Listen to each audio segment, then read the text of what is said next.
The idea of this is one of the many playbooks that I provide with my clients and when I'm mentoring and coaching them. It's essentially how to ensure that your future organizational plan will support your strategy. Okay.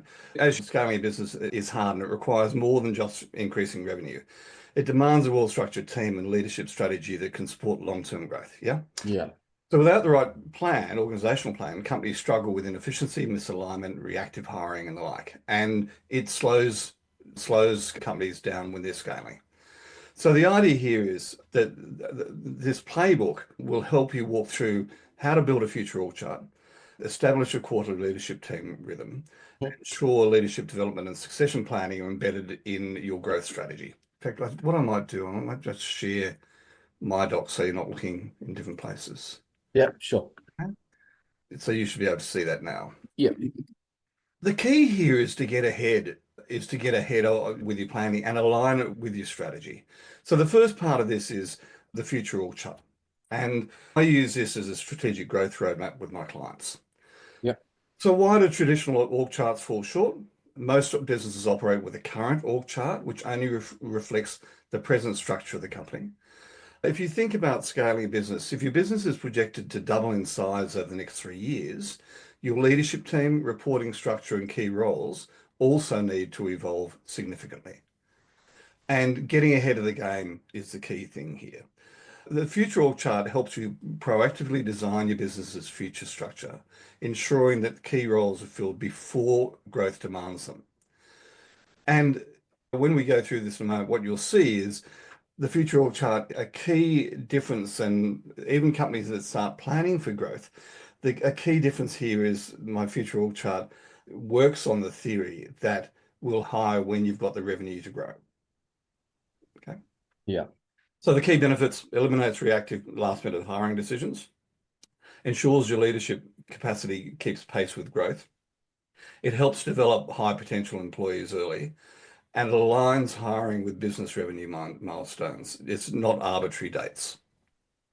And if you think about that, if you are going to bring on, let's say for argument's sake, a sales manager, and we know that you can afford a sales manager when you hit $3.1 million revenue. I'm just plucking figures here.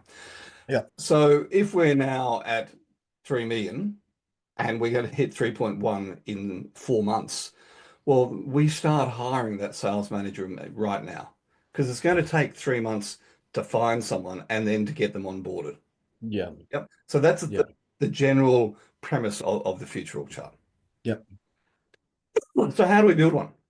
Firstly, defining your business goals, outlining your revenue and scaling targets for the next 3 to 5 years. I actually like 3. I think particularly with technology changes happening, 5 years is very hard to plan for. Yeah. As an example, if your revenue is 3 million today and you aim to reach $6 million in 3 years' time, your team structure obviously needs to evolve significantly. So one of the step 2 here is identifying the key roles needed at future revenue milestones.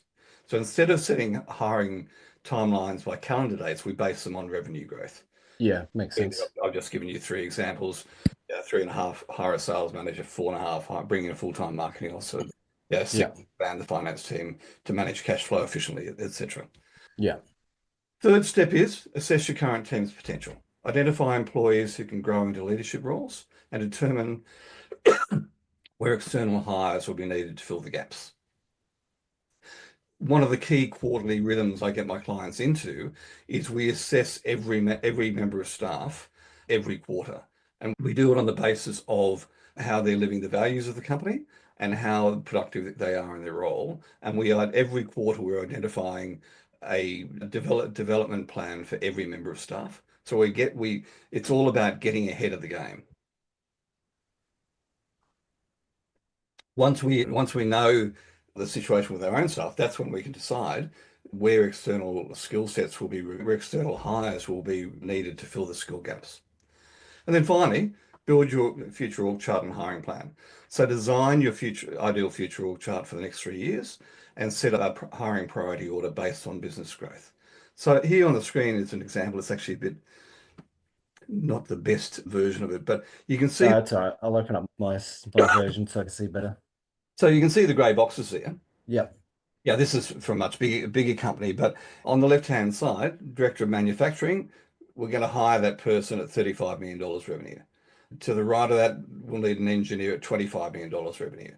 So all of a sudden, as you're getting your management reports, it should be triggering for you 6 months in advance when you're going to need people Yeah, okay. and particular skills.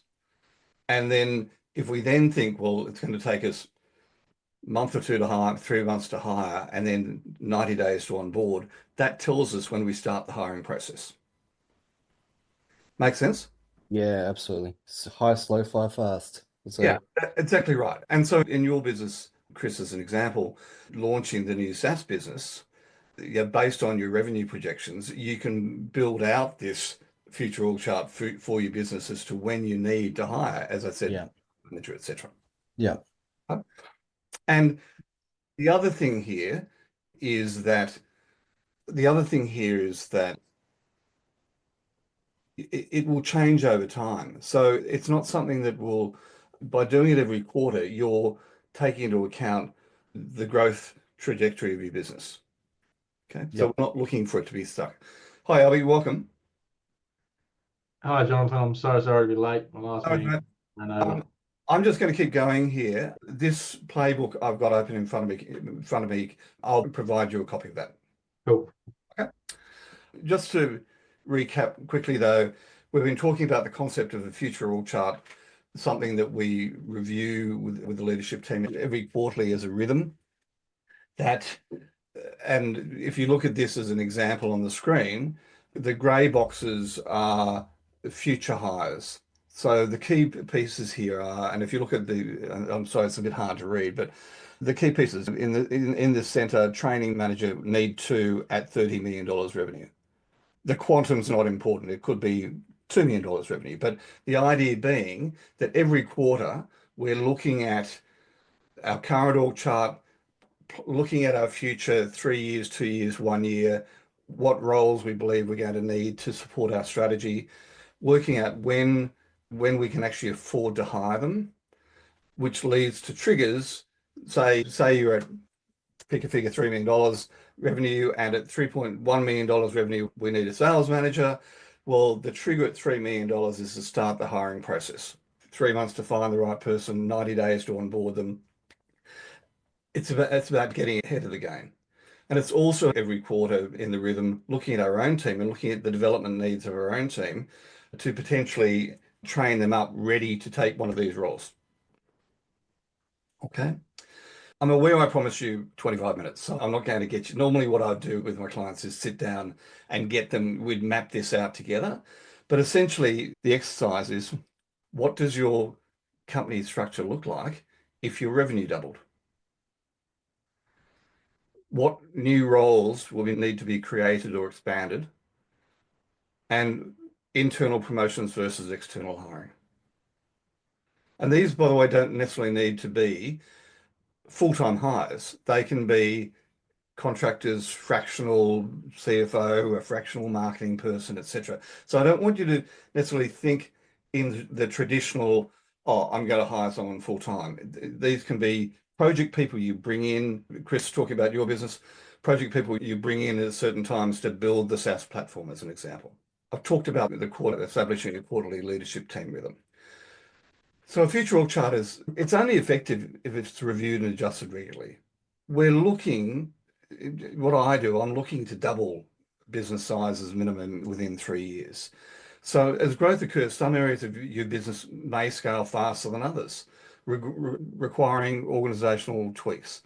That's why I review this with my clients every quarter.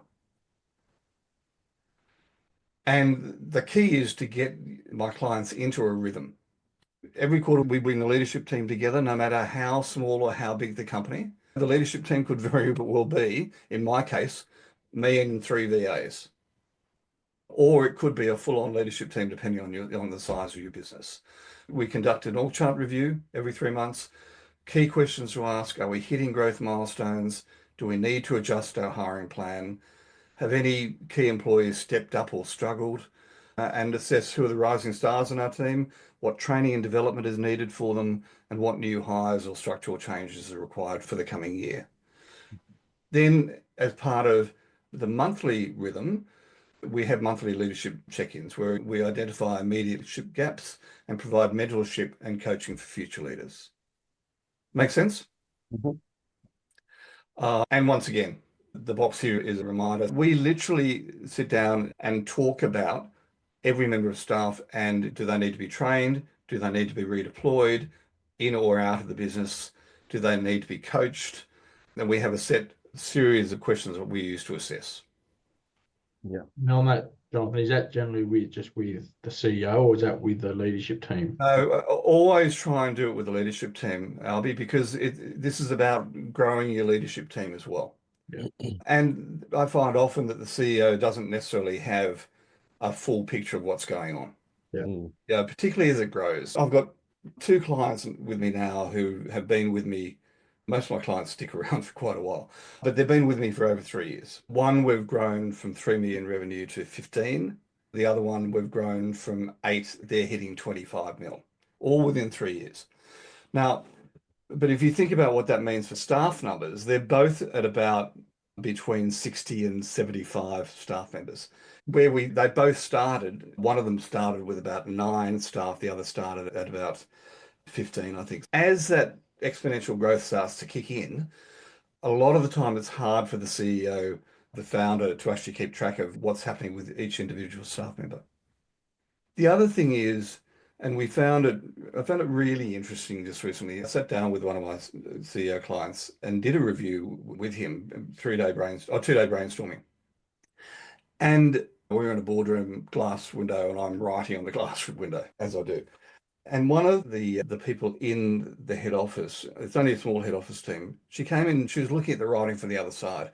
And she said, Jonathan, I think you're missing something here. This is great. This is a junior leader. And she said, well, what are we missing? She said, the whole service component, this staff member is in charge of fulfilling smaller orders, which are done over like an internal sales role. And she just said, the whole service piece, you should be giving to me to ensure that we sign up service contracts and also warranty renewals. And it was just something the CEO, well, particularly me, but the CEO had never even thought about giving that role to her. And it's fundamentally changed a key part of the sales process, the process flow for the business. So as the business grows, the CEO is not necessarily seeing everything. So by bringing the leadership team in together, and also every 6 months or so, we do this with the entire team. It's amazing what insights we get. Okay, leadership development and succession planning, and why leadership development must start early. The key thing here is if you wait until a key leader leaves or the business outgrows them, then it's too late. To hire a new leader or specialist, how long does it take? 2 to 3 months to advertise, find, hire.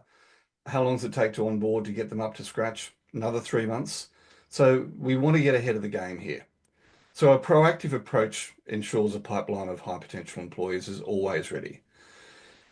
So how do we identify and develop potential leaders? Firstly, we spot high potential employees, A players. So an A player is high, lives the company values, and you can see that, and high in productivity in their role. So we look for strong alignment with your company's core values, strong problem-solving skills, leadership initiative, even without a formal title, and the ability to coach and elevate others. As I said, every quarter, we create a growth and development plan. We provide stretch assignments, give them bigger responsibilities, mentorship opportunities, pair them with senior leaders, and formal training and coaching. Invest in leadership development programs. One of the things we did last year with one of my clients, the sales team, it was a new sales leader, and the sales team weren't firing. And it obviously key to the business growth. So one of the things we did was we paired each member of the sales team with a member of the senior leadership team. And the sales team and the leaders committed to a sales growth target for the quarter. It was unbelievable. They went from 48% of target. It was done in April. They went from 48% of target to 102% of target in the space of about 10 weeks. And it was all because the sales leader, and good on him, stuck his hand up and said, I'm in trouble, I need help.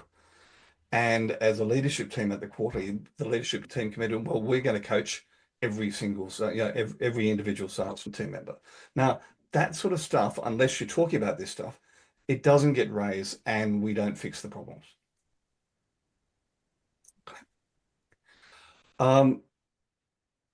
So plan for key replacements, succession planning. You should be asking yourself, if your sales manager resigns tomorrow, who steps up? If your CFO left, do you have a short list of potential candidates, a virtual bench? This is the stuff we talk about at every quarter with my CEO and their leadership teams. And then retaining future leaders. Yeah, high potential employees, they need challenges and growth opportunities. And we should be considering equity, performance bonuses, or leadership incentives to retain them. Create clear promotion pathways so they see a future in the company. The cost of hiring someone when someone leaves is phenomenal. Far better if we retain and keep our good players with us.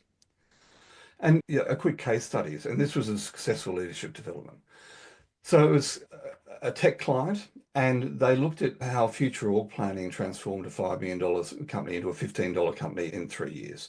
Interesting enough, in about 8 minutes, you're going to get an email from me, which is a CEO interview that I do. Every week I interview a CEO about the lessons that they've learned as they've grown the company. The client we're releasing that interview this morning. And he talks in his own voice about this. It's a really interesting one it's a fabulous one to listen to. So what happened was CEO and senior leaders were stretched thin. They were constantly firefighting instead of focusing on strategy. Hiring was reactive, with key roles being filled too late, causing operational inefficiencies.